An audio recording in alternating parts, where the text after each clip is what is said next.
Bom, pessoal, vamos lá.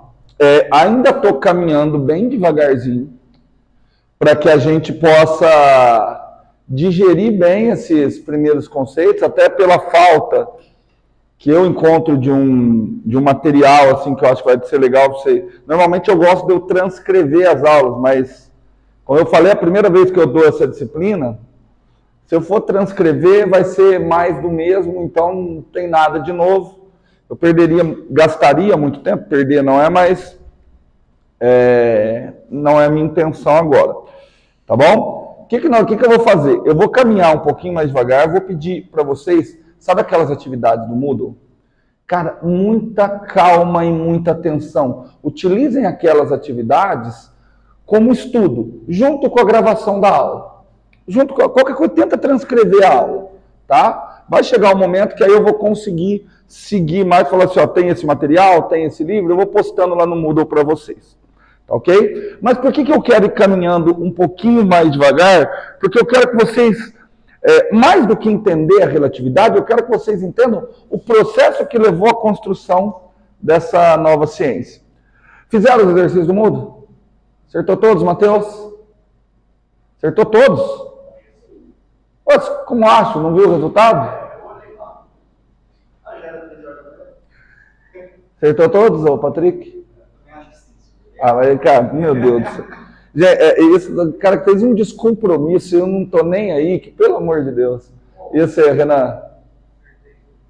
Acertou todos, mas peraí. Sinceramente, teve um que eu fiquei em dúvida e deu certo no chute. Ah, tá, é isso que eu queria saber. Acertou todos. Porque tem um exercício que é esse daqui que eu quero resolver com vocês. Que é o último.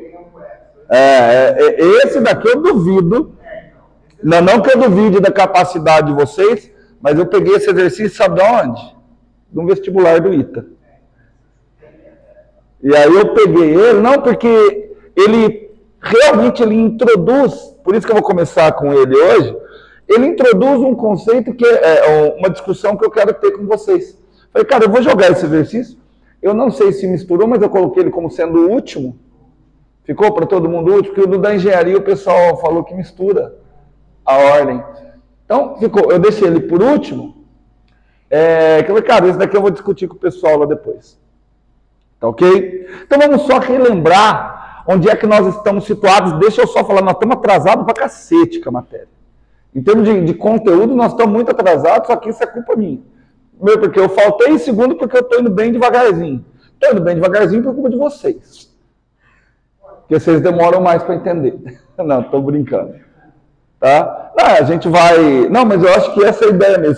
Se eu tivesse com o conteúdo em dia, e isso não é para vocês, eu acho que para qualquer turma, vocês poderiam adquirir capacidade suficiente de ir bem em prova. Entender mesmo, cara, eu acho pouquíssimo provável. Então, eu vou caminhando. Se eu ver que vai faltar muito conteúdo lá para o fim a gente vê algumas maneiras de repor, que eu termine lá em janeiro conteúdo, não tem problema, porque em janeiro, provavelmente nenhum professor vai estar dando aula. Tá? Aí eu uso as aulas desses professores para repor conteúdo, não para prova, não para nada. Tá bom? Então vamos relembrar. Se vocês puxarem, se vocês assistirem o vídeo da aula passada, vocês viram que eu comecei com as 4 equações de Maxwell, né? Para impressionar, né? Tinha lá as 4 equações de Maxwell, e das 4 equações de Maxwell, se vocês lembrarem, eu as manipulei para chegar numa equação de onda. E quando eu cheguei na equação de onda, da onda eletromagnética, eu achei a velocidade da onda eletromagnética. E eu comentei com vocês que a velocidade de uma onda eletromagnética é 3 vezes 10 oitava metros por segundo. A próxima questão seria, tá bom, se essa velocidade é 3 vezes 10 oitava metros por segundo, essa velocidade é em relação a algo. Velocidade de onda, normalmente, é em relação ao meio que sustenta e que garante a propagação dessa onda. Ok? E aí a próxima pergunta seria, em relação a quê? Essa velocidade 3 vezes 10 oitava metros por segundo, ela deve ser obtida em relação a algum meio material que sustente. E aí a minha pergunta vamos buscar qual é esse meio. O que os físicos fizeram à época? Cara, você conjectura um meio. Conjectura, olha, existe um meio que é difícil de detectar, tá? Porque se fosse fácil, todo mundo pensa que nem o ar é fácil de detectar, né? Ó, mexeu a mão, você sabe. Então, o éter, que é esse meio que sustenta a propagação da luz, ele deve, primeiro, ele deve preencher todo o espaço, e é um meio difícil de detectar. De acordo? Tá. Muitos experimentos foram feitos para tentar detectar o éter. Muitos. Hoje eu vou tentar passar um desses experimentos. E vou fazer até um comentário que acho que estão batendo ali. Que envolve política e narrativa. Não política. Não, empurra ela, essa porta é ruim. Empurra. Isso é hora, seu Felipe. Você chegou junto comigo, que eu vi você de moto. Você estava com a Maria. Então, menos mal, mas não podia estar, né? Eu falei para você sentar aí para não vir para cá, porque eu não sei o que acontece com a câmera, ela está desconectando quando chega muito perto aqui, tá? Eu falei por isso que eu ia falar para você sentar por aí. Então, a próxima, como eu estava falando, a questão é, o éter, precisamos de experimentos para detectar a presença do éter. Tá ok? Foram feitos diversos experimentos para detectar. Eu ia falar talvez o mais famoso, não, realmente o mais famoso, que é o que eu quero discutir hoje, é o experimento de Michelson e Morley. Então eu vou querer discutir um pouquinho desse experimento com vocês. Eu tinha um professor, eu muitas vezes, e eu tenho que tomar cuidado, eu repito aquilo que meus professores falavam, muitas vezes mesmo, como se fosse uma verdade absoluta, e eu nunca nem investiguei se é verdade. Então eu vou repetir a fala do meu professor, só que eu já estou avisando, eu nunca investiguei se isso é verdade. Esse meu professor falava assim, o experimento de Michelson e Morley é o experimento mais importante da história da física. Acredito que seja falso, porque é difícil você colocar uma importância em qualquer experimento, tá? Mas a segunda fala era mais interessante. Por que esse experimento é tão importante? Porque ele deu errado. Esse experimento ele é importante porque ele deu errado. E eu vou discutir ele com vocês, tá certo? Mas, quero deixar claro que nós temos que responder essa pergunta. A velocidade da luz, pelas equações de Maxwell, 3 vezes 10 oitava metros por segundo. Em relação a quê? Tá certo? Aquelas equações de Maxwell, elas são válidas no referencial inercial. De acordo? Eu não falei, são válidas no referencial inercial. E o que a gente sabe de referencial inercial? Que não deve existir um referencial inercial melhor que outro. As leis físicas devem ter a mesma característica, certo? Pelo menos a mesma cara, em referenciais inerciais. Tá ok? Então, vamos tentar entender como é que eu faço uma transformação para eu representar posições de um referencial para um referencial inercial. Então aqui temos dois referenciais inerciais, tá? Vamos imaginar que esse referencial aqui, ele pode estar se movendo, só que para ele ser inercial, ele tem que estar se movendo com velocidade constante em relação a esse outro referencial que também é inercial, tá? Então, olha só, no referencial que está aqui sem linha, que tem x, y, z, sem linha, vou chamar esse referencial de referencial S. E esse referencial vou chamar de referencial S com linha. No referencial S sem linha, a minha partícula é localizada por esse vetor vermelho que eu chamei de vetor R. No meu referencial S com linha, a partícula está sendo localizada pelo vetor R com índice linha. São dois vetores diferentes, mas vão localizar a mesma partícula. Tá? Seria análogo assim, ó, eu sou um referencial, quero localizar o Patrick. Como é que eu faço? Ando um passo para lá, 1, 2 para lá. Se o Felipe quiser localizar o Patrick, as direções que ele tem que dar são outras. Um para lá, um para cá. Tudo bem? Tá certo?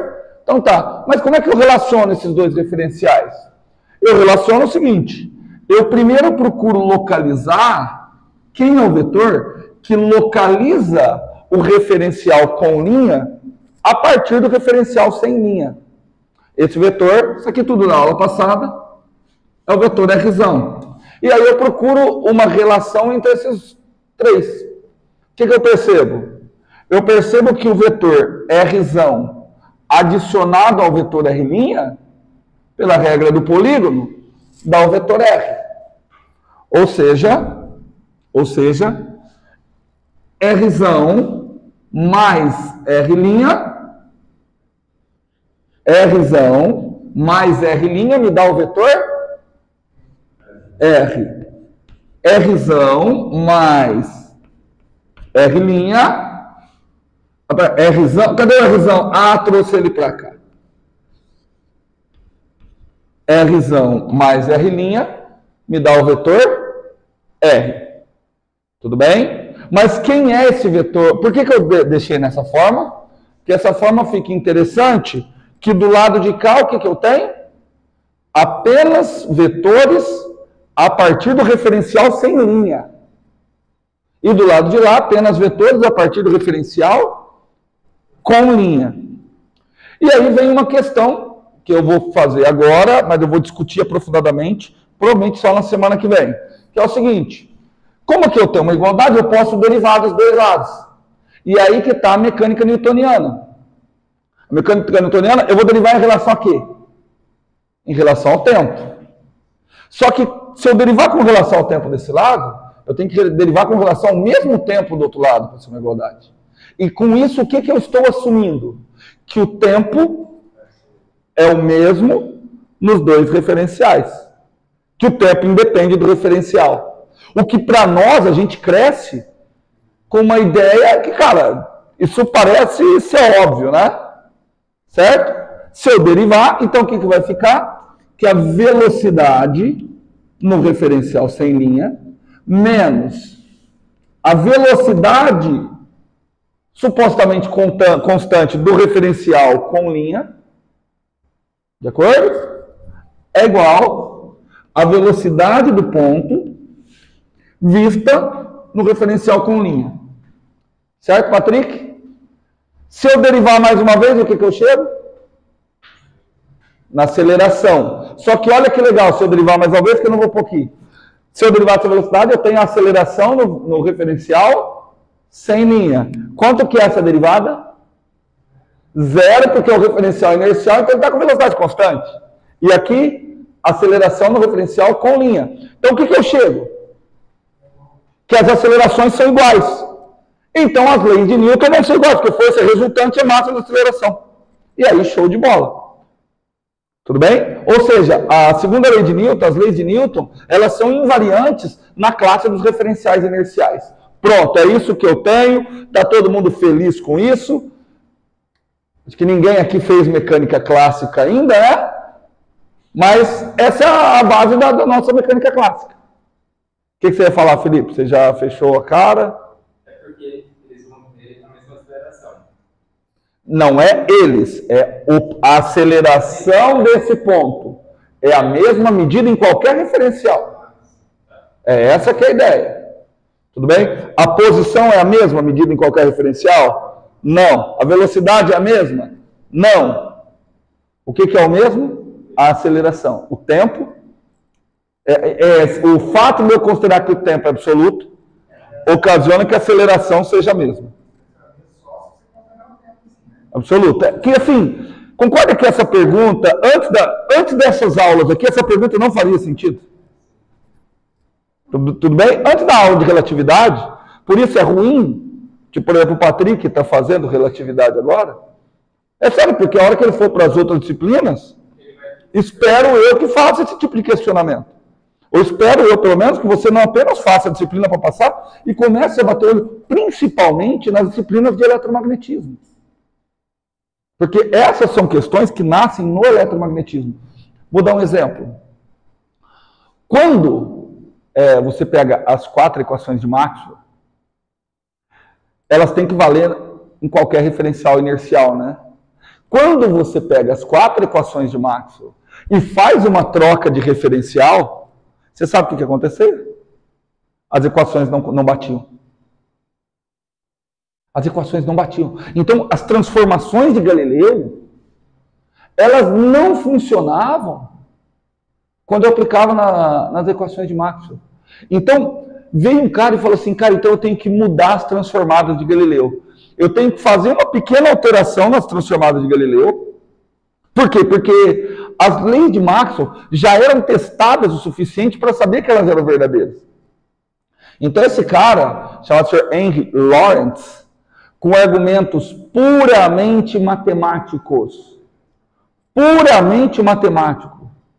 ele modificou a transformada de Galileu para forçar uma nova troca de sistema de coordenada, uma nova transformadas, que fazia com que as equações de Maxwell ficassem invariantes relativas a essas novas transformadas. Essa transformada, eu vou apresentar ela provavelmente na próxima aula, é chamada transformada de Lorentz. Tudo bem? Aliás, eu acho que eu vou apresentar a ideia dela hoje ainda. Tudo bem? Mas assim, olha que negócio interessante. O Lorentz chegou nessas transformadas raciocinando pura matemática. Matematicamente. Para tentar encaixar, porque a origem dessas distorções nasce, como vocês podem ver, no eletromagnetismo. Mas ele está nessa forçada, porque é inconcebível. Porque quando... Não, ele nem fala em tempo. A questão dele era, as leis da mecânica clássica têm que ser válidas na classe dos referenciais inerciais. Se eu faço uma mudança de referencial, as leis continuam, tem que ter a mesma cara. Quando você fazia isso, utilizando as transformadas de Galileu, as equações de Maxwell mudavam de cara. Então ele forçou para que as equações de Maxwell continuassem com a mesma cara. Entendeu? Aí ele trocou, aí ele não usava mais as transformadas de Galileu. Vou mostrar isso ainda para vocês. Tá certo? Assim, eu queria perguntar aqui, ele não era questionado ainda. Então, com as transformadas de Lorentz, começa a se questionar, mas lembra, é só uma coisa matemática. Ele não conseguiu uma interpretação física. Aí que entra o nosso bom e velho amigo, Albert Einstein. Tá? Porque, em geral, isso é uma postura dos físicos até hoje. Dos físicos é muita coisa. Tá? Eu vou falar dos físicos que eu convivi, que eu convivo. Porque assim, eu estou falando de mim, tá? Não estou falando que é uma verdade universal e nem que eu estou certo. Obviamente, eu acho que eu estou certo. Daqui 2, 3, 5 anos, ou talvez 5 minutos, eu posso achar que eu estou errado. Eu, particularmente, talvez pela minha formação em matemática, eu me dou bem com a física se eu primeiramente visualizo a matemática que está por trás. Então, eu visualizo a matemática e a partir daí eu consigo extrair respostas físicas. O Eduardo, por exemplo, a gente já teve uma discussão sobre isso, ele não. Primeiro ele faz a mentalização física e depois ele busca a matematização. Isso é muito pessoal. Por que eu não... eu tenho receio de ir para a mentalização física primeiro? Porque você, para ir para a mentalização física, precisa ter uma intuição física muito boa. E quem que te garante que a sua intuição física responde à realidade da natureza? A matemática eu tenho a garantia. Tá? Não é necessariamente intuição. Tudo bem? Entretanto, o que eu vejo com os físicos? Quando você apresenta... eu vou até explicar o caso. Eu trabalhei no doutorado, pretendo depois desse semestre voltar a trabalhar com isso. Eu trabalhei com material e, um primeiro momento, material, o que eu tinha que fazer é o seguinte, eu dava um estímulo elétrico nesse material, ele me dava uma resposta que chama impedância. Eu deveria olhar o gráfico de impedância e falar o seguinte, olha, se eu trocar esse material por um circuito, tá? Eu quero trocar esse material por um circuito. Esse circuito é composto por resistor e capacitor. Qual é o circuito que vai dar a mesma resposta que o meu material? Essa foi uma das partes do trabalho do meu doutorado. E eu olhava aquilo lá, cara, eu olhava, porque assim, você vê gráfico. Você vê um gráfico assim, ó. Aliás, só um detalhe, impedância é uma grandeza complexa, tá? Então você vê um gráfico da parte complexa da impedância em termos da frequência. Ah, não, em termos da frequência não. Em termos do logaritmo da frequência, o gráfico dá assim. Agora, tá, aquilo ali responde por um circuito. Não, porque ali é logaritmo. Essa foi uma briga minha com o meu orientador, que ele mandava eu ajustar por gaussiano. Eu falo, não vou ajustar por gaussiano, porque isso não é gaussiano. Ali é logaritmo. Tá? Bate o olho e me fala, aquilo ali é um circuito elétrico. Tá. Composto pelo quê? Eu sei que é resistores e capacitores. Como que eles estão?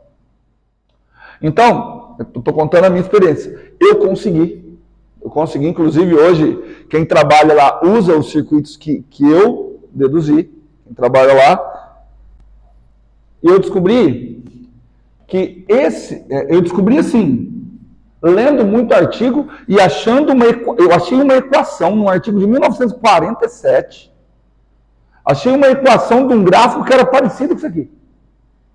E aí eu transportei para o meu problema, mexi, deu certo. Certo? Então, em um primeiro momento, eu achei isso aqui, ó. Se fosse perfeito, tá? Não era perfeito, mas não vou entrar na discussão. Eu achei que isso aqui responde por uma associação de um resistor e um capacitor em paralelo. Tá certo? Entretanto, também dava certo se eu colocasse um capacitor em série com esse capacitor em paralelo. Só que aí vendo na literatura, você vê que esse segundo circuito ele é muito característico de fluidos. Ele não era característico dos meus materiais que eram sólidos. E eu falo, cara, mas por que um circuito parece tanto com o outro? Matematicamente, eu percebi que era porque, no caso de sólido, a capacitância desse cara aqui é altíssima. E aí eu mostrei matematicamente, através de equações, que esse circuito aqui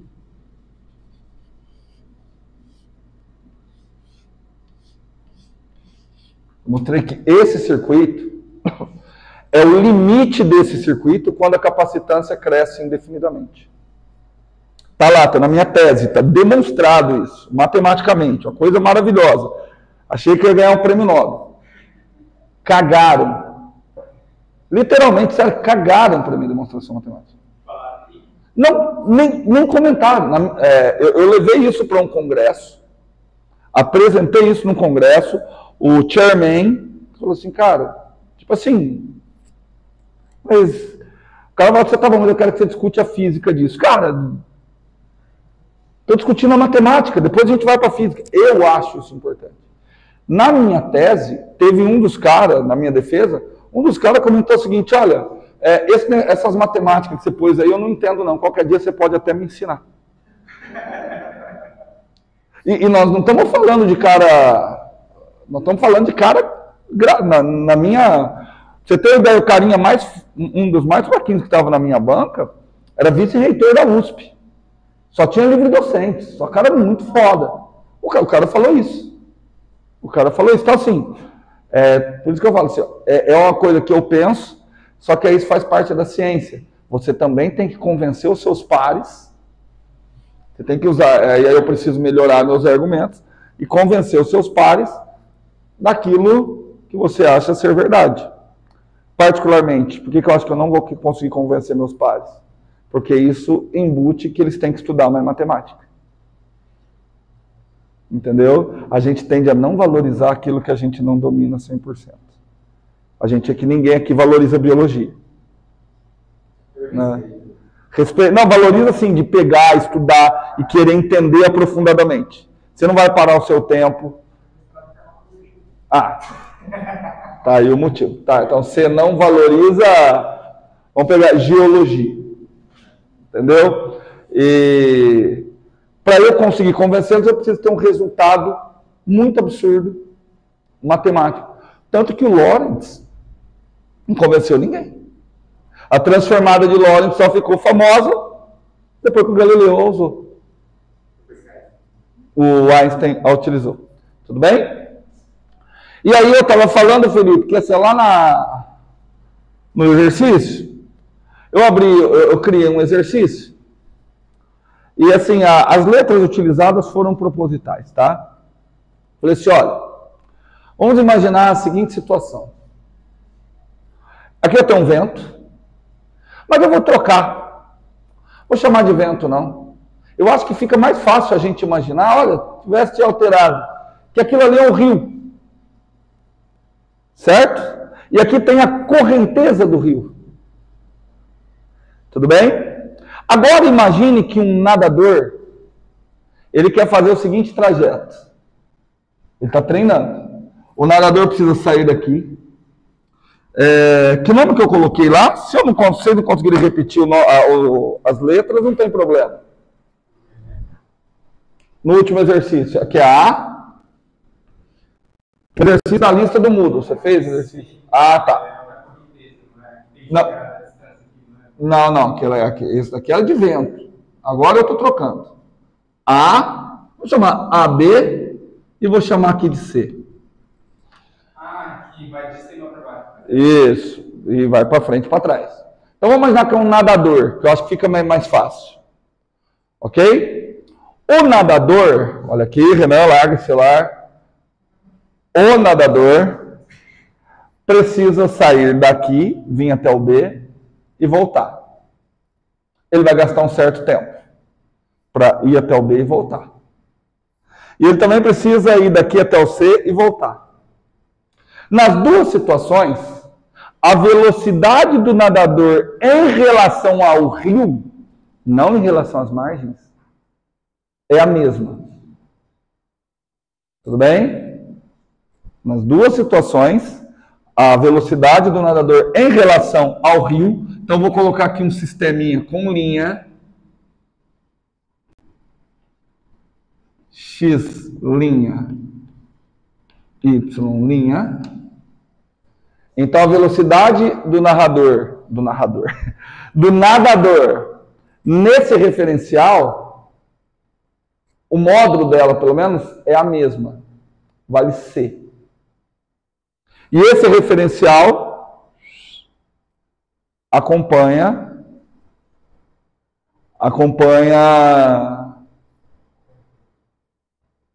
quem mesmo? Ali em cima é no D, não é assim. Tá, não, mas... Pode ser a velocidade.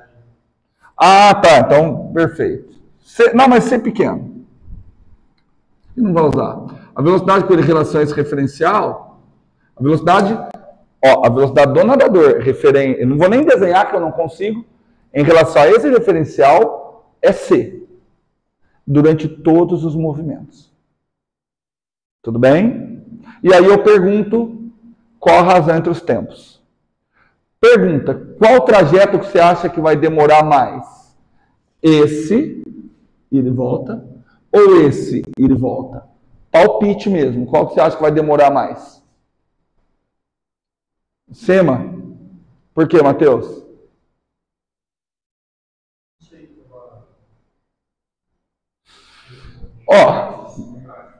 Vamos analisar o movimento primeiro aqui, que eu acho que esse aqui está mais fácil. Vamos avaliar? Bom, primeiro eu preciso identificar que eu vou usar a transformada de Galileu. Então, eu vou usar a transformada de Galileu da velocidade. Tudo bem? Esse aqui é o meu referencial com linha. Esse referencial com linha tem a posição R'. Qual que é a velocidade do meu referencial com linha? Não, C. C. Porque só, eu estou analisando a velocidade do nadador. Ó, tá aqui o nadador. Eu estou analisando a velocidade do nadador. Tudo bem? Então, a velocidade do nadador. Bom, na ida. Ó, então, eu vou pegar assim, ó, trecho AB. Vamos colocar assim, ó, trecho AB. Só que primeiro vamos pegar a ida. Certo? Trecho AB. Vamos pegar a ida. Bom, veja se vocês concordam comigo. Se eu quiser o tempo que ele demora para ir, eu tenho que pegar a velocidade, eu tenho que pegar o ΔS e dividir pela velocidade. Mas pela velocidade em relação a qual referencial? Com linha ou sem linha? Na ida. Não, ida. Só estamos analisando a ida. Ó, vamos chamar esse comprimento aqui de L. Eu quero saber quanto tempo que ele demora para percorrer L. O tempo que ele demora para percorrer L é L pelo módulo da velocidade. E aí a minha pergunta é, essa velocidade calculada em que referencial? No referencial com linha ou sem linha? Sem linha, porque eu estou pegando L. L é uma distância que está sendo medida em qual referencial? Sem linha. Então eu preciso... Tudo bem? Então eu vou escrever isso aqui, ó. Portanto, o tempo da ida, eu vou chamar de TI. Não, vou chamar de TIda. Melhor. Mas tem um segmento. Tá? Não, TIda. Já. Eu acho que eu vou conseguir me estruturar aqui. Qualquer coisa a gente volta, tá bom? Os nomes são os menos importantes. L pelo módulo da velocidade de ida. E aí na velocidade sem linha, né? Bom, então vamos tentar achar essa velocidade na ida. Para eu achar ela, eu preciso da transformada de Galileu. Então vamos olhar aqui, ó. Então como é que é? Aqui é como as coisas ocorrem no referencial sem linha. Então o que acontece? A velocidade na ida do referencial sem linha mais a velocidade do referencial, mais a velocidade do referencial com linha em relação ao referencial sem linha. Tudo bem? Tudo isso tem que ser igual à velocidade do nadador. Ó, vamos lá. A velocidade do nadador vista no referencial sem linha. Tô certo? Não, é menos, né? Menos a velocidade do referencial com linha, vista a partir do referencial sem linha, é igual à velocidade do nadador, vista no referencial com linha. Tamo junto? Tamo junto? Certo, Renan? É um jogo de palavras que pode bagunçar a cabeça, né? Por isso que eu estou falando, atenção na hora de resolver os exercícios. Eu sei que muito exercício você bate o olho, você já sabe que é só somar ou é só subtrair. Não faça isso. Não faça isso. Faça o passo a passo, tentando repetir essas frases que eu estou falando. O objetivo desses exercícios não é você fazer e resolver os exercícios. Até porque se for só isso, você digita na internet e vai sair a resposta. O objetivo é que você utilize ele para estudar. Viu, Vitor Brambila? Você que está aí ouvindo, o Vitor assiste às aulas. Pelo menos. Então, olha só. O Vitor é obrigado, né? Porque ele não está aqui. Ó, V da ida. Vamos ver se o Vitor assiste. Ô, Vitor, você é um bosta. Se você não aparecer aqui na semana que vem para falar eu não sou um bosta, todo mundo vai saber que você é um bosta. E que você não está assistindo a aula. Vamos descobrir. Aí, semana que vem, na terça, vocês perguntam para ele, você assistiu a aula de relatividade? É uma pessoa aleatória que está assistindo, se chama Vitor. Então, vamos lá. V da ida menos, vamos lá. Quanto que é a velocidade do referencial em relação, do referencial com linha em relação ao referencial sem linha? Eu vou chamar ele de, vê se vocês concordam comigo, menos V na direção I. Veja se vocês concordam comigo. Porque o meu referencial está andando para onde? Para lá. Certo? Vou tirar isso aqui. Que o exercício nem fala, o exercício só dá um módulo. Tudo bem? Tudo bem, Renan? Certo? Ó, esse carinha aqui, ó, ele é a velocidade do referencial com linha em relação ao referencial sem linha. Tudo isso é igual... Opa! Ah, não, eu estou viajando. Tudo isso é igual a quem? A velocidade do nadador vista no referencial com linha. Só que a velocidade do nadador vista no referencial com linha é quanto? Sabemos. C. Ah, sim, verdade. Tudo bem? C, em que direção? I chapéu ou menos I chapéu? I chapéu, porque está lá. Show de bola? C na direção I chapéu. Posso ir um pouquinho mais rápido? Posso ir um pouquinho mais rápido? Portanto, V na ida é igual C menos V na direção I chapéu. De acordo, Matheus? De acordo? Esse era fácil, né? Esse era fácil, né? Porque o referencial está para cá. O outro está para lá. A velocidade relativa é a subtração, né? Tudo bem? Só que como é que você sabia que a subtração era C menos V e não V menos C? Porque era uma subtração. Só que tem que ser a subtração da maior pela menor. Como é que você saberia qual era a maior? Porque ele tem que vencer a correnteza.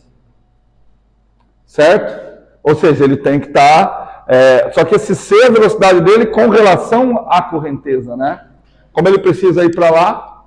Só que olha como a situação muda na volta. Certo? Não. Agora tanto faz. Olha que interessante. Qual que é a primeira impressão que vocês estão tendo? Que a velocidade da correnteza tem que ser... Guarda isso. Não. Velocidade... perdão. Essa é a velocidade da correnteza. Essa é a velocidade do cara em relação à correnteza. Então, a velocidade do cara em relação à correnteza tem que ser maior que a velocidade da correnteza. Parece fazer sentido, né? Porque senão, se a correnteza está aqui, com a velocidade 10, e você nadando a velocidade 10 em relação ao mar do rio, você está lá. Tudo bem? Então, vamos lá. BA. Ou seja, não precisa nem escrever que é volta, né? Já está na cara.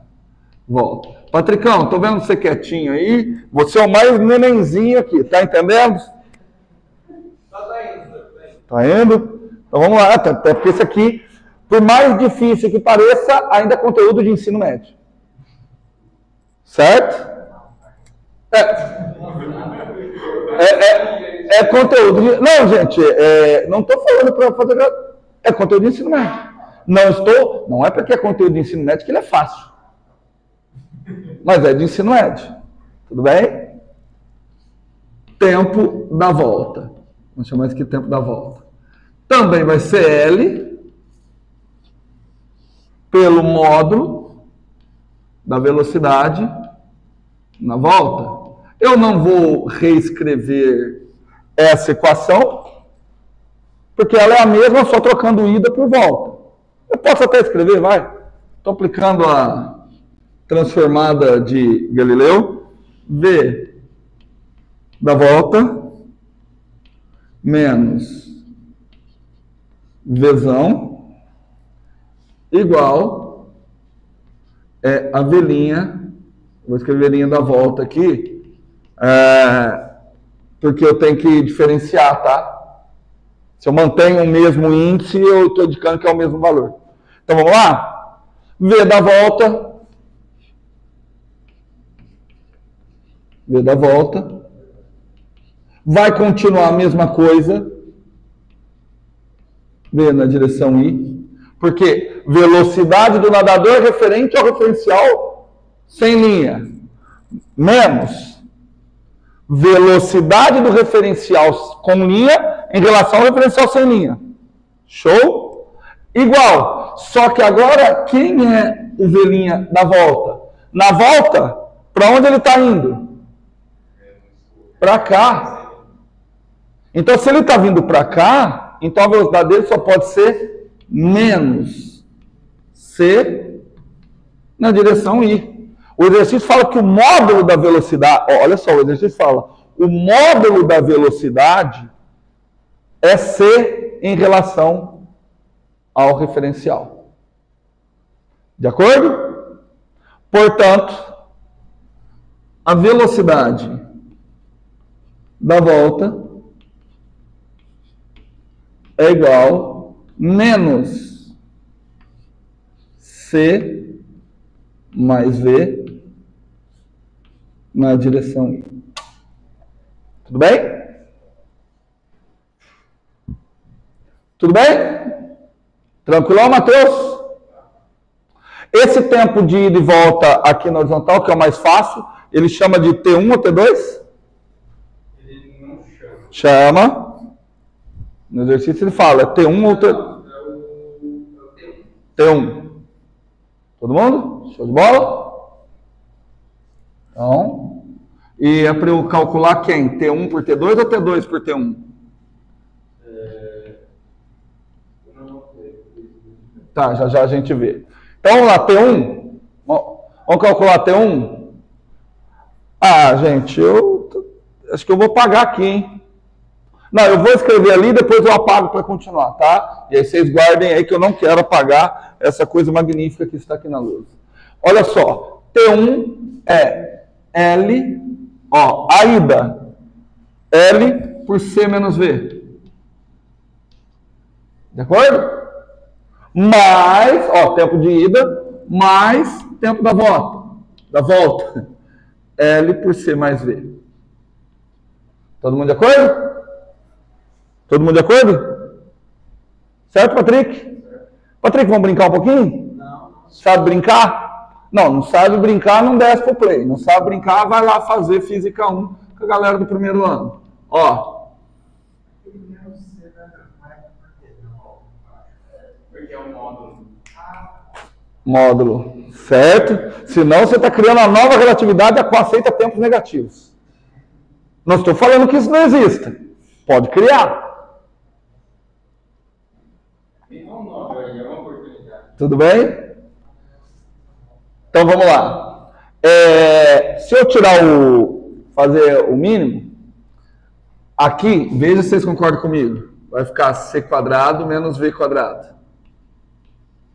De acordo? Produto. Aqui vai ficar LC mais V mais LC menos V. 2LC. Ó, LC com LC. 2LC. LV menos LV. Tchau. Tudo bem? 2LC. Pronto, meus amiguinhos. Achamos o tempo do movimento na horizontal. Tudo bem? Foi assim que você fez, Matheus? Foi mesmo? Agora qual que é o nosso problema?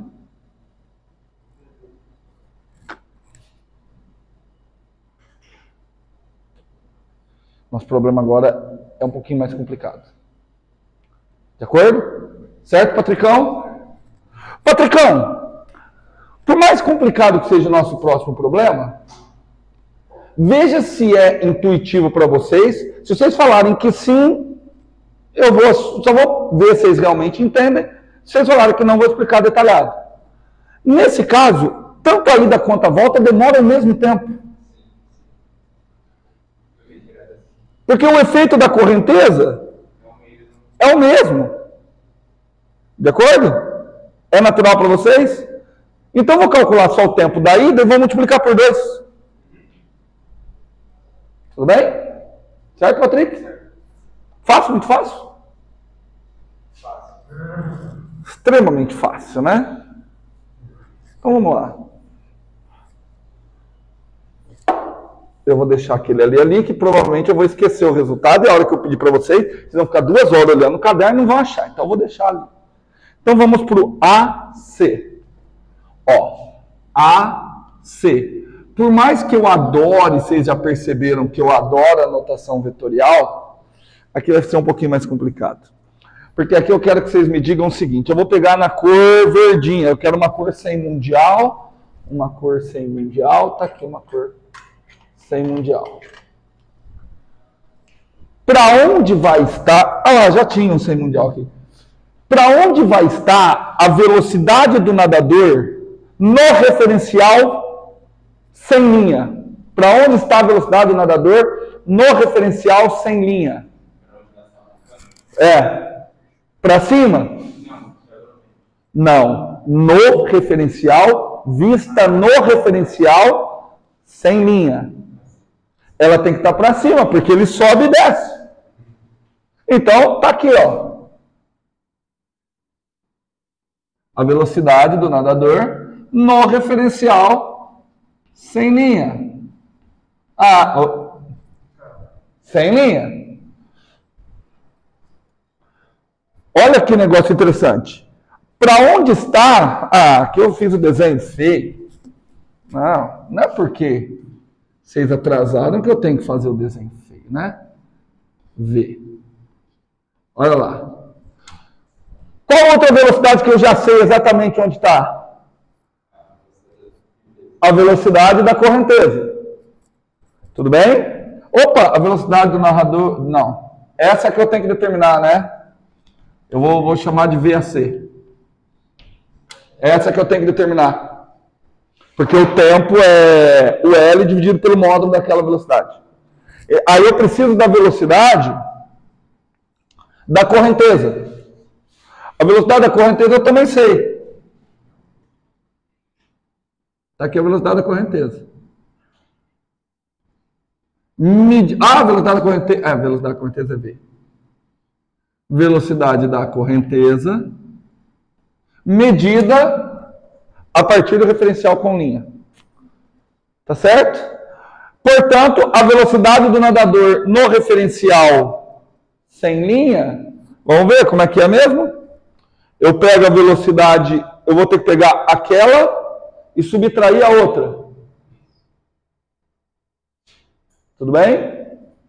Então eu tenho que pegar essa e subtrair essa. De acordo? Para onde que ela vai estar então? Para cá, né? Porque essa subtrair é inverter o sentido. De acordo? Ou seja, meu desenho de novo não ficou legal. Embora vocês tenham entendido. Mas vocês só entenderam porque vocês são espertos. Mais que eu, pelo visto. V, A, C. É melhor fazer assim, né? Aqui está a velocidade da correnteza. Então, a velocidade do nadador em relação ao referencial sem linha, com linha, vista no referencial com linha, a velocidade dele menos aquela, só inverter o sentido, e aí ficou mais fácil de eu ver que é isso aqui.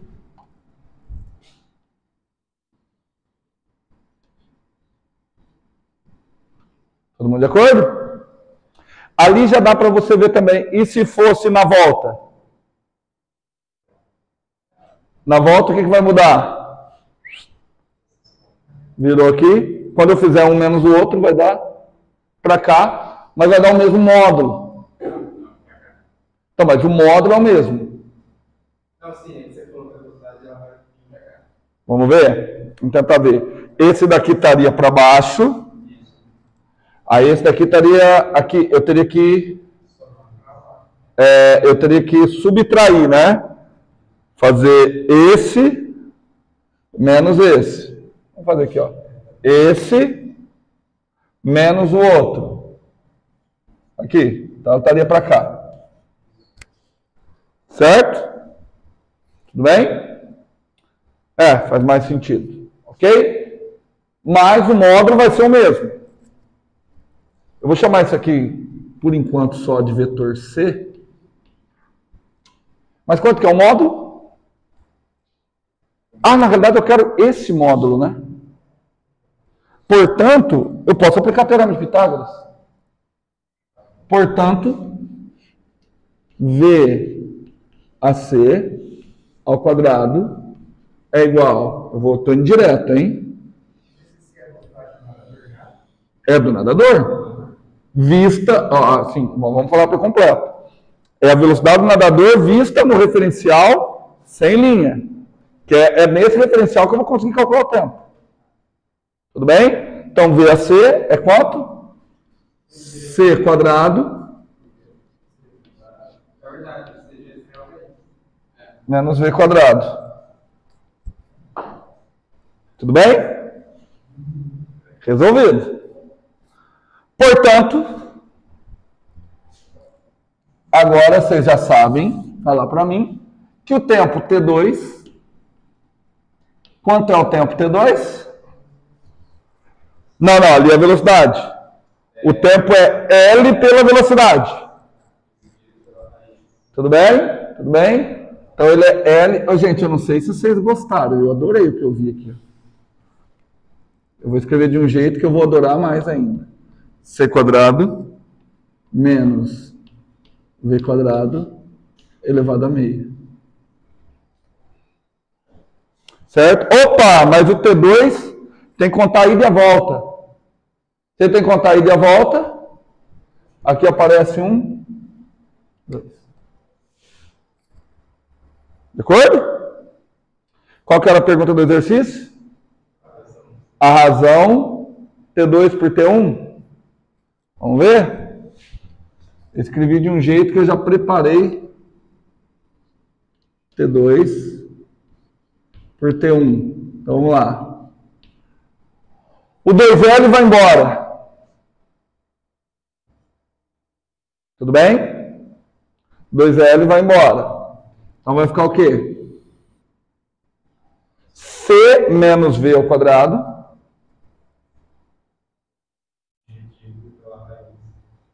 Dividido por C menos V quadrado elevado a meio. É isso? Ó, fazer esse dividido por esse é pegar esse, ó, inverteu. Tudo bem? Tá certo? Se eu fiz as contas aqui todas certas, inverteu e multiplicou. 2L vai embora com 2L. Tem um C aqui embaixo, né? Tem um C aqui embaixo. Quem que ficou em cima? Quem que ficou em cima? Não. Quem que ficou em cima? C quadrado menos V quadrado. Tudo bem? Dividido por C quadrado menos V quadrado elevado a meio. Dá para manter a base e subtrair os expoentes. Porque tem C quadrado menos V quadrado elevado a 1 dividido por C quadrado menos V quadrado elevado a meio. Quanto que dá isso? C quadrado menos V quadrado elevado a meio. Confiram aí.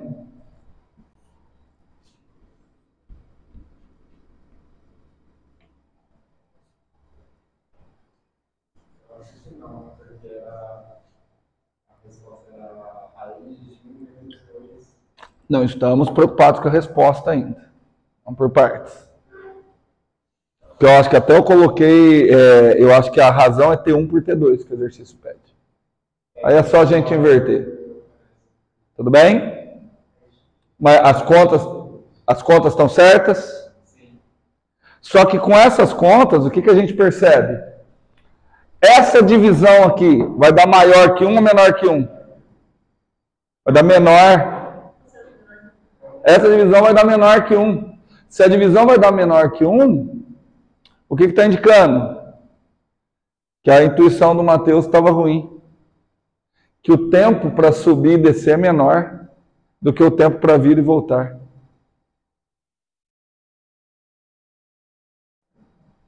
Mas é contraditório, porque ele faz um percurso maior. Não sei. Depende da o problema é a velocidade, não é o percurso, é a velocidade. Entendeu? A velocidade na ida aqui é muito baixa. Você está subtraindo. Tudo bem? Tá certo? Então, só para fazer o exercício certinho, eu vou fazer T1 por T2. Que aí é fácil, é só inverter isso aqui, né? Tudo bem? Só inverter. Opa! C por quanto? Raiz de C ao quadrado. Raiz de C quadrado menos V ao quadrado. Ok? Não tem nenhuma resposta dessa no exercício. Aí agora cabe a você usar toda a sua artimanha matemática. Ó, isso daqui eu posso escrever da seguinte forma, Renan. T1 por T2 é uma fração, não é? Se é uma fração, se eu multiplicar o numerador e o denominador pelo mesmo número, eu lanço a tela. Se eu dividir o numerador e o denominador pelo mesmo número, eu lanço a tela. Então eu vou dividir o numerador por C. Se eu dividir o numerador por C, 1. Só que o que eu tenho que fazer com o denominador? Dividir por C. Tudo bem? Então vai ficar raiz disso tudo dividido por C. Mas eu quero jogar o C para dentro da raiz. Entenderam? Ó, o denominador vai ficar isso, ó. Raiz C quadrado menos V quadrado. Dividido por C.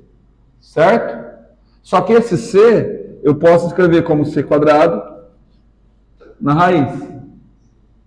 Ah, então eu não preciso de duas. Eu posso colocar tudo na raiz só.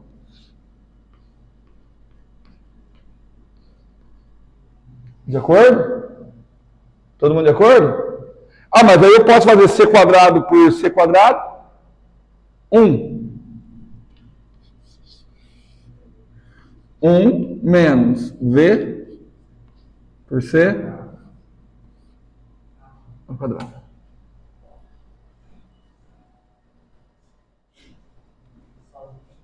Certo? Tudo bem? Você pode deixar a raiz no denominador. Pode. A professora te ensinou. Ele te deu alguma justificativa? Ele falou que no Enem não estaria. Não, tá. Então esquece. Tanto pode que nós vamos. Tá? O que você confunde não é elegante deixar números irracionais no denominador. Eu não tenho nenhuma garantia se aquilo ali é racional ou irracional. Entendeu? Mas assim, é só também que não é elegante. Quer dizer que não pode. Você pode vir para a faculdade sem tomar banho? Pode. Fedendo? Pode. Só não é elegante. Tudo bem? Vamos admirar esse resultado. Vamos admirar. Olha aqui para mim primeiro. O que acontece se a velocidade da correnteza for maior do que a velocidade do nadador em relação à correnteza? Porque nós chegamos à conclusão que o C tem que ser maior que o V, não foi? Mas e se acontecesse o contrário? Aqui ia ter o quê? A raiz quadrada de um número que é um número complexo. Então eu chegaria num tempo medido nos números complexos. Não precisa ter intuição muito boa para saber que isso daí não faz muito sentido, né? Por que eu estou falando disso? Um dos experimentos que foi feito, que é o experimento de Michael Seymour, ele foi feito da seguinte forma. A luz, ela precisa de um meio para se propagar. Esse meio é o éter. De acordo? Esse meio é o éter. A Terra se propaga no éter. A Terra gira. A Terra gira no éter. Tudo bem? Então o que eles fizeram? Vamos admitir a seguinte coisa, depois eu explico alguns outros detalhes. Vamos admitir que a Terra, olha só, éter, Terra. De acordo? Então vamos admitir que a Terra se move a favor do éter. Então o que eles fizeram? Eles construíram um experimento que chamava interferômetro. Vou escrever aqui, ó. Experimento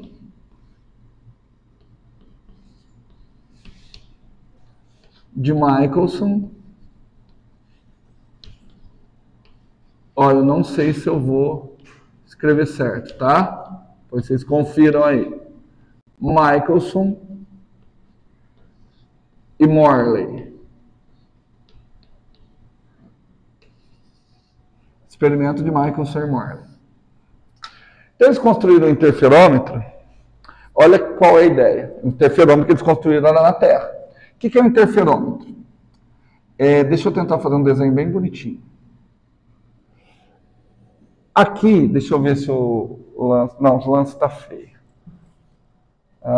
Deixa eu pegar... Não, 2...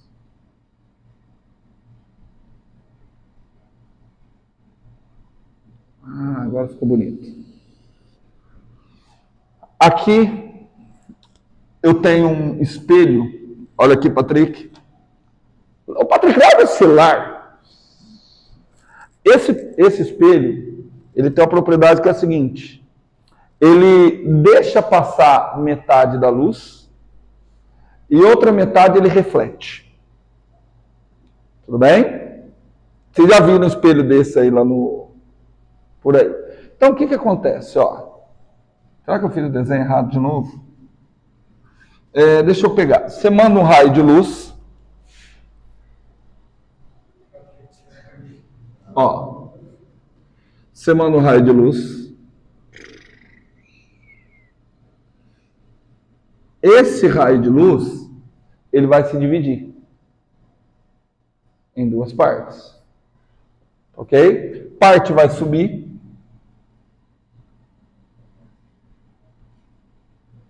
E parte vai reto. Esse é um espelho semi-refletor. Tudo bem? Só que nessa parte que sobe, eu coloco um espelho aqui, ó.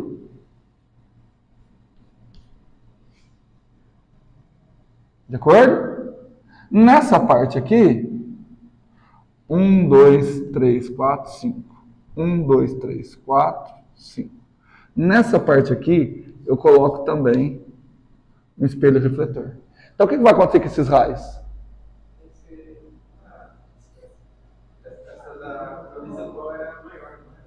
Oi? Não. Vamos considerar que os braços são iguais. Vamos complicar ainda não. Hã? Não, só reflete. Só reflete. Tudo bem? Então, o que acontece? Bate, reflete. Tudo bem? Quando eles voltam, o que vai acontecer? Vai ter uma interferência. Se tudo estiver parado, a interferência é construtiva. De acordo? A interferência é construtiva. Por que essa interferência é construtiva? Porque eles chegam, por exemplo, se esse daqui percorreu 1 metro, esse daqui percorreu quanto? 1 metro. Então a quantidade de comprimentos de onda é a mesma. Então eles chegam em fase. Tudo bem? Então eles chegam em fase. Entretanto, o que acontece com isso? Ele não está parado. Por quê? Porque ele está na Terra. E a Terra se move em relação ao éter. Estão acompanhando? Tudo bem? Então vamos considerar o seguinte, ó. O éter é o meio que suporta. E eu sei a velocidade da luz em relação ao éter. Qual a velocidade da luz em relação ao éter? Qual o símbolo que a gente usa? C. Que coincidência fantástica. Eu só estou trocando a palavra éter Ali eu troquei a palavra hétero pelo que aqui? Corrente de água. Entenderam? Tudo bem? Então, olha só. Então vamos admitir, para onde que vocês querem que a... Vamos admitir, em um primeiro momento, que a Terra está se movendo para lá. Tá? Estou admitindo que a Terra está se movendo para lá. Com uma velocidade v.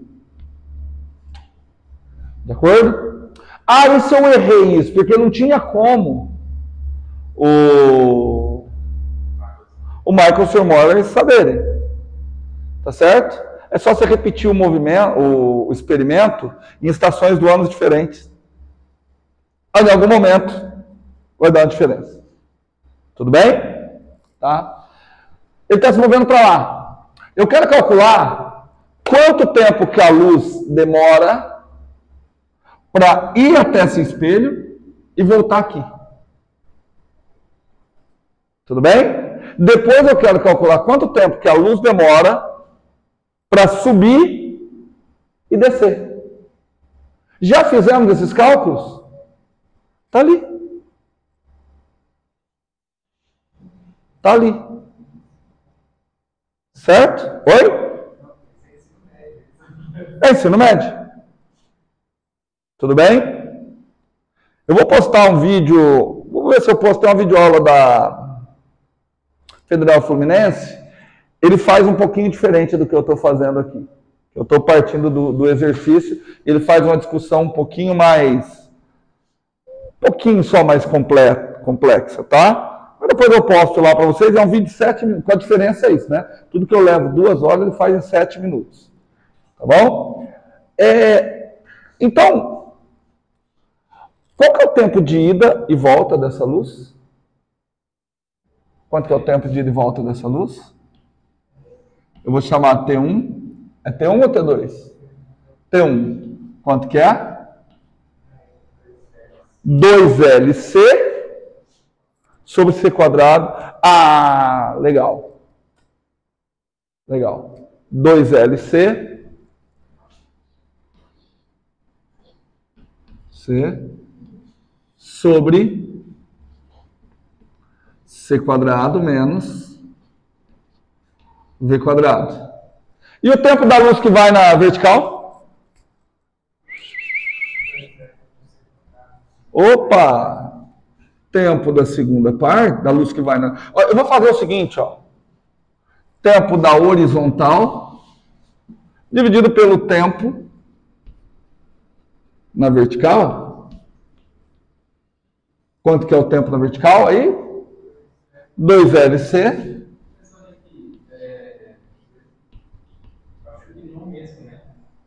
Porque a velocidade do exercício está menos I. E o da Terra está I. Primeiro, concorda que na vertical vai dar a mesma coisa? Sim. Qual seria o problema na horizontal que você está encontrando? Em comparado com o exercício. É boa a pergunta dele. Qual o problema? Qual que é a diferença que você está identificando? Tá, o sinal. Então o que mudaria? Que a ida que eu fiz ali C menos V, aqui a minha ida seria C mais V. E a minha volta? C menos V. Vai dar uma coisa. Ah, verdade. Tá. Entendeu? Perfeito? Tudo bem, gente? Então? 2L não tem C? 2L por quanto? C quadrado menos V quadrado. Primeiro agora eu vou começar a contar umas verdades aqui para vocês, só que eu vou avaliar de outra forma. O que o Michelson e o Morley... Não, vou até fazer na verdade. O que eles calcularam na realidade? Eles não fizeram a divisão, tá? A divisão eu fiz porque eu achei legal. Só que pela divisão, a gente já sabe qual tempo é maior, né? Qual tempo é maior, T1 ou T2? Qual tempo é maior? T1. De acordo? Exato. Então eu vou fazer quanto que é o tempo na horizontal menos o tempo na vertical. De acordo? Tudo bem? Tudo bem ou não? Tudo muito fácil, né? Quando as coisas são fáceis assim, elas não têm tanta graça.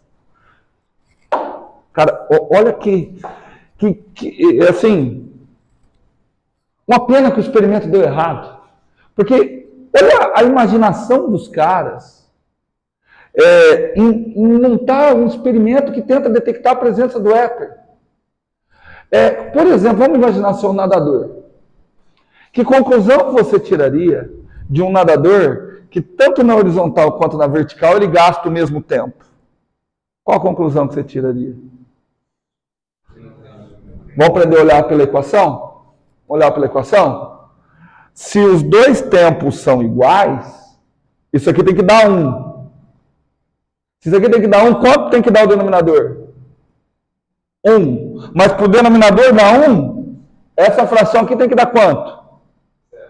Para essa fração dar 0, só se essa velocidade for 0. Quem é essa velocidade? Da correnteza. Então, para o nadador ir e voltar no mesmo tempo, o que tem que acontecer com a correnteza? Tem que estar parada. É assim, é uma coisa que é mais fácil eu pensar intuitivamente, mas que eu consigo visualizar na equação. Então, a nossa equação está boa. Estão acompanhando? Então tá. Mas vamos calcular essa diferença de tempo. Aí você vai falar, essa tá a diferença de tempo, tá difícil ser calculada, hein? Bom, vamos lá. Qual que é o maior mesmo, que eu nem lembro? Na horizontal era... É maior, né? Então eu quero calcular assim, eu quero calcular ΔT. A diferença de tempo. Já eu explico por quê. Já eu explico por quê. ΔT é o tempo na horizontal menos o tempo da vertical. Ok? Então vamos para o ΔT. Pode que dar o ΔT? Vamos fazer a subtração. Nossa, cara.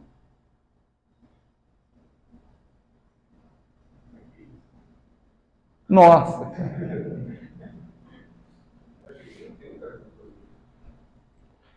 Cara, eu vou usar um truque. Eu vou batizá-lo de VTI. Velho truque indígena. VTI, não é verbo transitivo indireto. Velho truque indígena. Substitui quem? Só tem letra. Substitui o C ao quadrado e o C ao quadrado. Eu vou fazer o seguinte, ó. Eu vou ensinar um truquezinho para vocês, tá? Ó. T1 é igual 2 LC. De acordo? Sobre quanto? C quadrado, que multiplica quanto? 1 menos V sobre C ao quadrado. De acordo? Tudo bem? Eu vou escrever isso aqui de outra maneira. Eu vou escrever isso como sendo T1 igual 2L sobre C. Tudo bem? Ó. Que multiplica quanto? 1 menos beta elevado a menos 1. Todo mundo concorda? Eu quero uma pergunta. Quem é beta? Quem é beta? Não, beta ao quadrado fica melhor. Quem é beta? V sobre C. Certo? Por que está elevado a menos 1? Porque eu peguei isso aqui e joguei para cima. Ok? Não vai dar tempo de eu mostrar o que eu vou... de eu demonstrar isso aqui agora para vocês. Tá? Hã? Não. Tudo bem? Dê uma olhada ali. V está desempenhando o papel da velocidade da Terra, né? C é a velocidade da luz. Quem é maior? A velocidade da Terra ou a velocidade da luz? É maior ou é muito maior? Ou seja, beta é um número que é um número muito pequeno. Certo? Existe uma relação dada pelo nome de Taylor, que é o seguinte: 1 mais x elevado a n, se o x for muito pequeno, ele é aproximadamente 1 mais nx. Falei que eu não ia demonstrar, mas eu não consigo. Eu vou mostrar bem rapidinho para vocês. Não, bem rapidinho assim, mesmo. E de uma maneira bem porca. Tá certo? Tudo bem? Pega essa equação. 1 mais x, pega elevado a n. Vamos derivar relativamente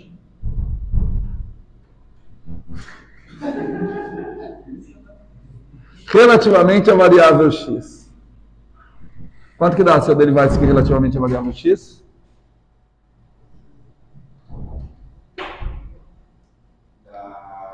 O n tomba. 1 mais x elevado a n menos 1. Não gostei. Não gostei dessa demonstração. Eu vou ter que fazer a demonstração completa, fica para a próxima aula. Por enquanto, só acredita em mim. É aproximadamente 1 mais nx. Achei que eu ia conseguir via derivada. Não dá. Tudo bem?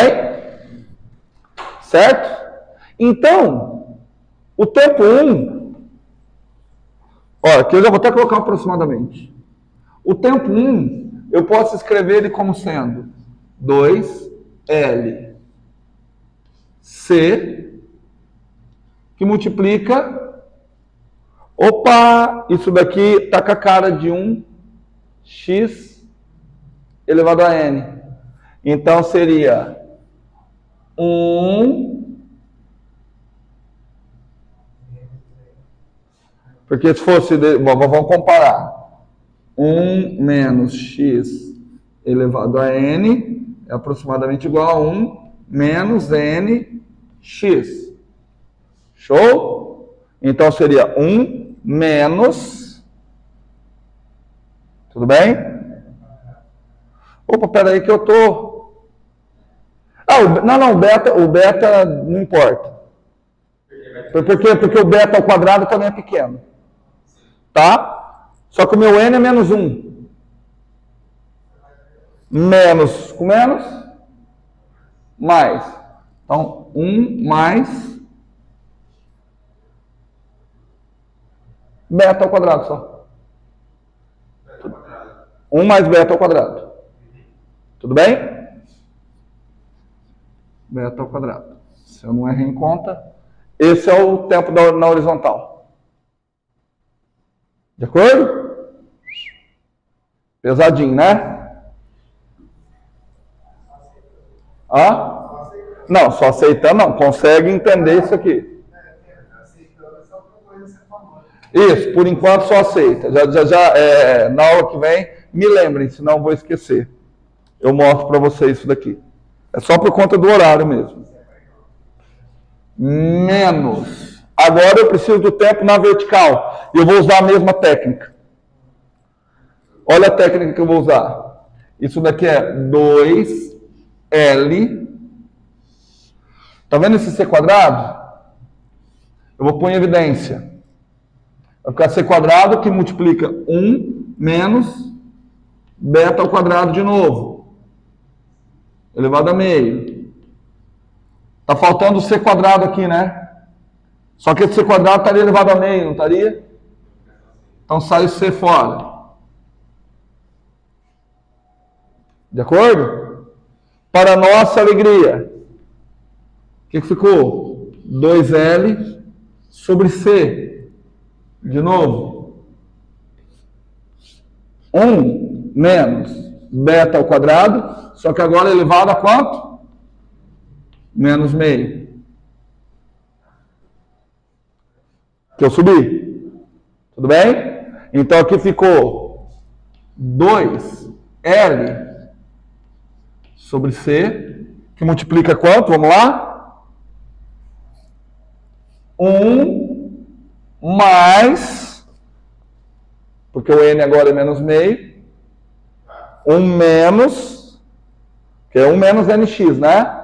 Então, 1 menos, o N é menos meio, menos mais, sobre 2. De acordo? Cara, conseguiu uma aproximação aproximadamente legal. Certo? Agora, ó, o ΔT é aproximadamente isso. Esse igual se refere a isso aqui. Então, vamos lá. Olha que legal. 2LC menos 2LC, tchau. O que vai ficar? 2LC beta ao quadrado menos 2LC beta ao quadrado sobre 2. Tudo bem? Ó, vamos chamar 2LC beta ao quadrado de banana. Que aí vocês percebem mais fácil. Então, quanto ficou aqui? Banana. E aqui? Banana sobre 2. Quanto que dá banana menos meia banana? Meia banana. Então, vai ficar 2LC beta ao quadrado sobre 2. Tudo bem? Concordam? 2LC beta ao quadrado. Banana sobre 2. Já foi. Gente, eu tenho consciência que eu forço a cabeça de vocês que eu poderia fazer, e se eu mostrar aqui na lousa, sai fácil. Eu tenho consciência, mas eu quero forçando vocês. Tudo bem? Então, quanto que deu? 2LC B ao quadrado sobre 2. 2LC B quadrado sobre 2. O 2 vai embora com 2. Certo? Então vai ficar LC. Quem é que está faltando? Beta ao quadrado? Beta ao quadrado?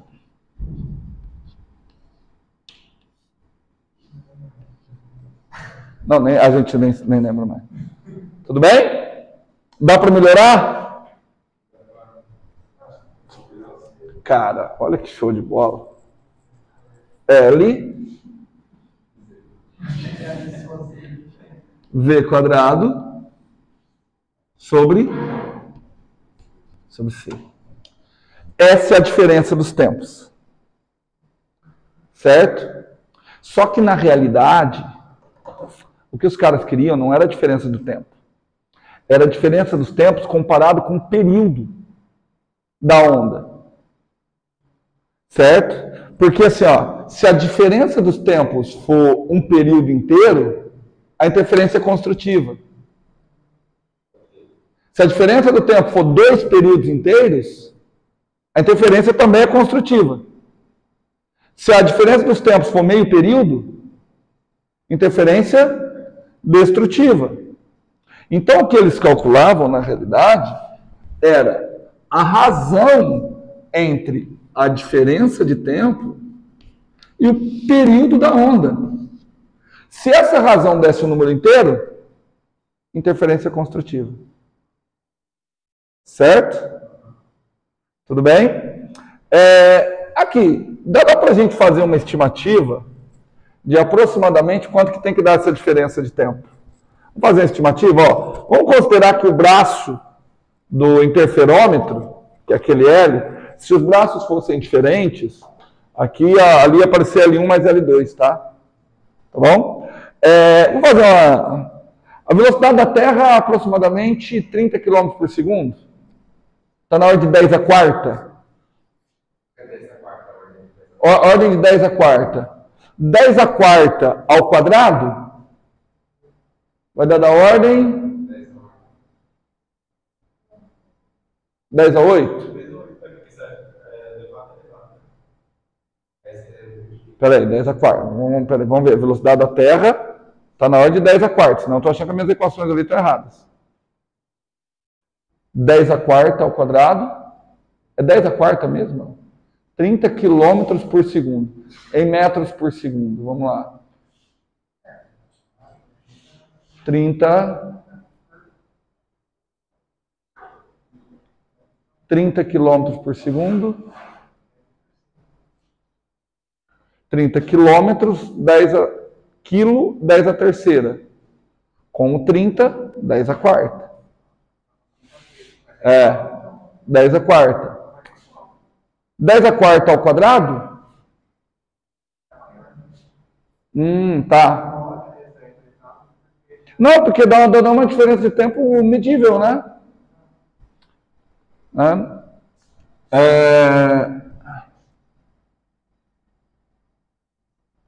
Nossa, eu estou achando estranho esse resultado.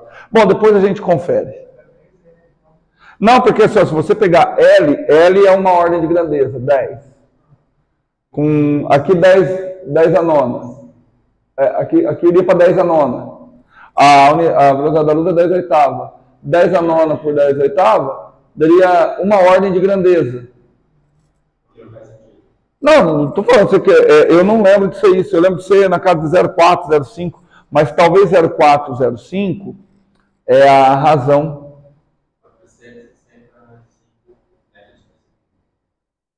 Então é isso mesmo. Peraí, a velocidade da Terra... Não, de rotação. Só de rotação.